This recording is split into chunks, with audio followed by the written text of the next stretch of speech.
He's a real fighter. You ain't scared of him, though, are you? Damn, we got a gangster. Is that how you really feel? If I die, if he dies, he dies. You don't know who said that, do you? No, that's not who said it. Ivan Drago said it when he killed Carl Weathers. Apollo. Who's watched Rocky 3? Come on, man. Good Monday morning, everybody. I'm glad to be back. 60 Seconds of Gratitude is how we start every single morning grind show. My wife is on here. Everybody say hello to my wife. She's about to get her hair cut. Josh, give me something that you can be thankful for to cheer up Travis. Travis has been gone for 2 weeks. He is back.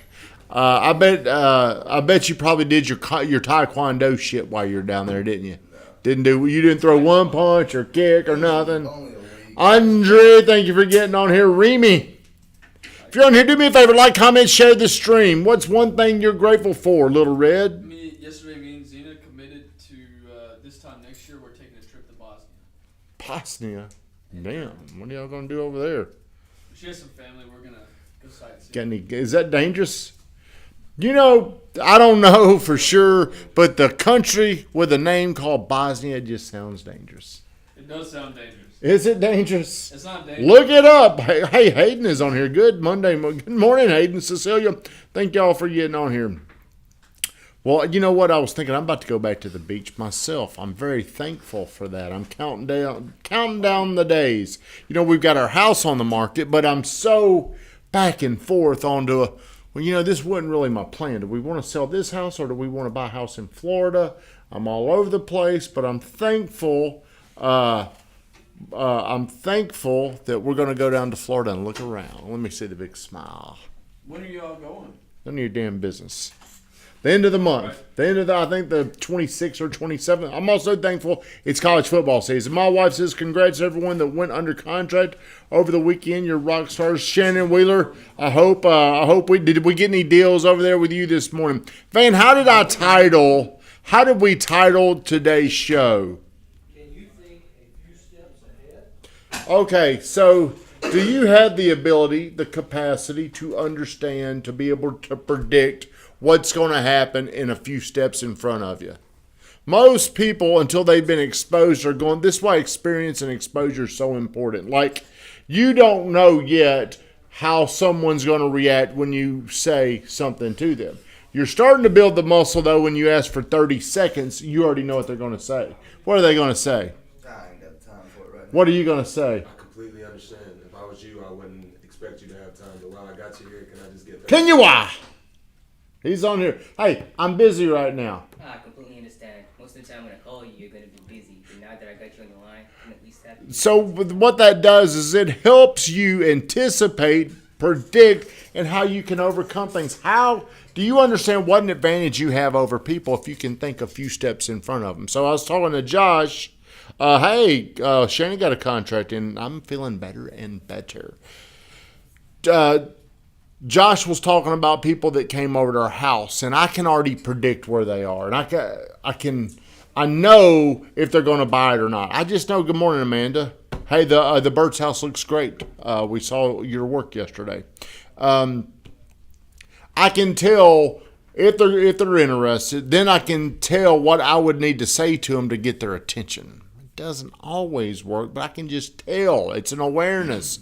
The reason why I got this topic is because yesterday there was an open house and me and my wife were driving around with our dog. It was, we couldn't just leave our dog over there with Josh and the people coming in. We had a ton of people at the open house.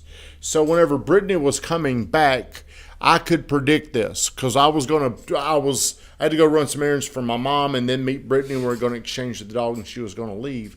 Well, she parked in the garage. Okay. And this is where the show topic came from. So I don't want you to think limited about what I'm talking about. I want you to this is just a foundation of how you need to think. So I told my wife, hey, don't park in the garage. Do you know why she don't need to park in the garage? She's going to get stuck in there. That's exactly right. How's she going to get stuck in there? The people that are going up to the open house. That's right. So I told her, look, pull your car out. And it's just like, some people, I'm not saying my wife can't think ahead. I'm not saying that before she gets defensive. But maybe she can't. Just kidding. I'm just kidding. So how often do you make decisions where you can't see the outcome in 1 or 2 steps ahead of you? Like you just walk into a damn trap. You know what I'm saying? How often do you, Josh? You just walk straight into a damn trap. Do you ever do that? Sometimes. Do you? Mm-hmm. Do you, Jacob? Whenever you're on the new journey of something you've never done before, you're going to walk into a lot of traps. Have you ever said something, you're like, damn, why'd I say that? Do you ever do things and you're like, wow, I just walked right into this trap. So what are ways you can overcome walking into a trap? What are ways you can walk foreshadowing? Like, we could have a little music. So whenever I see some of y'all doing some dumb shit, I can play some music. Dun, dun, dun, something like that. And we know where it's going to happen. But how many of you feel like you've got this awareness, this instinct? Van, do you feel like you do? You probably feel like that with your kids. You can probably predict what the decisions that your kid's going to make. Yes.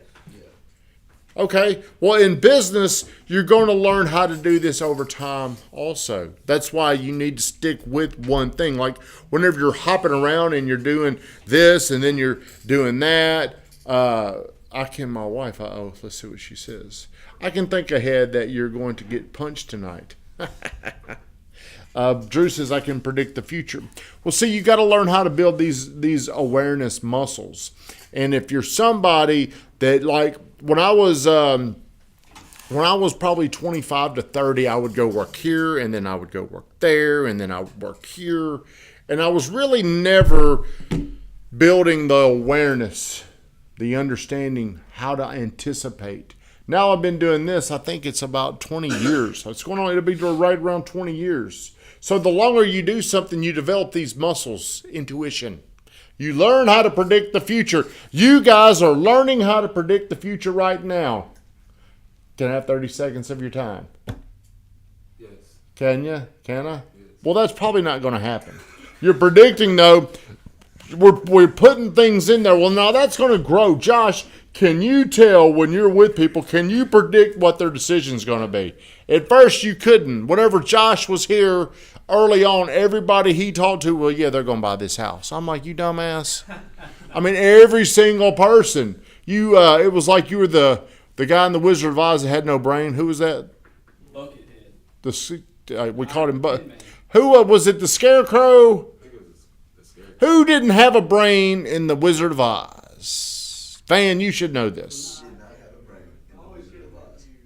The Tin Man didn't have a heart, maybe. That's right.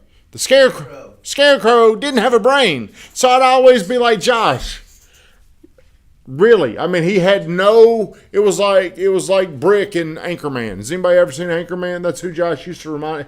He would say anything to anybody and he couldn't even predict what their reaction was going to be. It's kind of funny, but it's like, damn, Josh. Now, whenever you're around people, it's probably a little early. Can you predict where it's going? Can you predict when you've got somebody? Absolutely. Well, this will continue to grow the longer you're doing it. Whatever it is you're doing right now, you need to understand how powerful this prediction thing is. Seeing ahead into the future. That's when things really start to slow down and you can really start to make a difference in the craft or whatever it is you do. So every single day, that's why we come in and we role play. Right now, you should get stumped the easiest. Do you know why?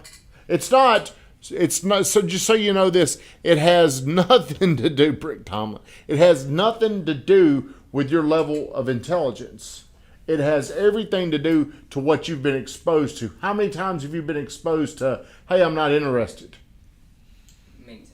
Have you? But not that much. Yeah, who's been exposed to it more, you or the old bucket over here?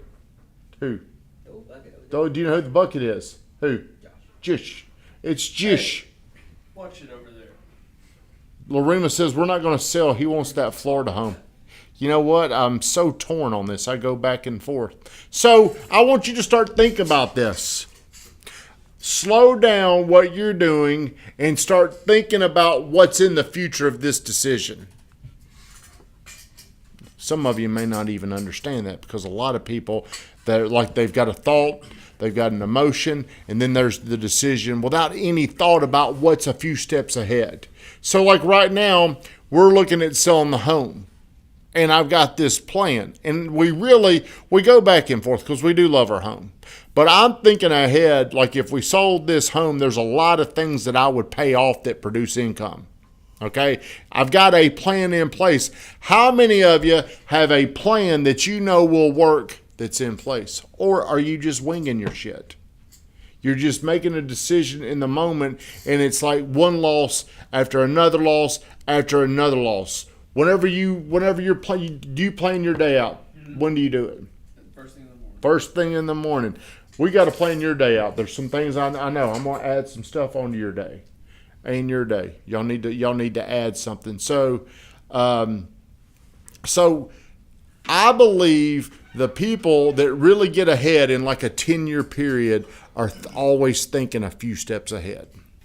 They're not thinking about the move in the moment.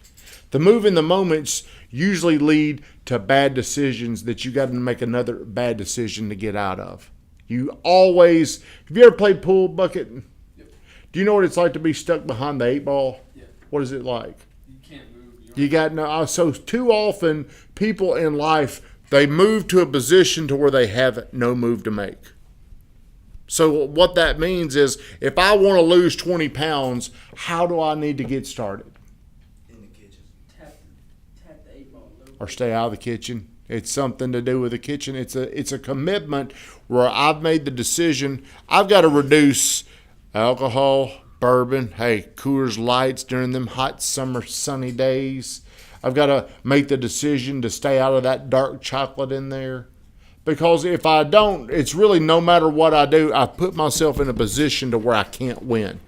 So what I want you to think about, everything that you do every single day, is this putting you in a position to win, or is this putting you in a position to get your ass stuck? Fun Grafton, shut us down.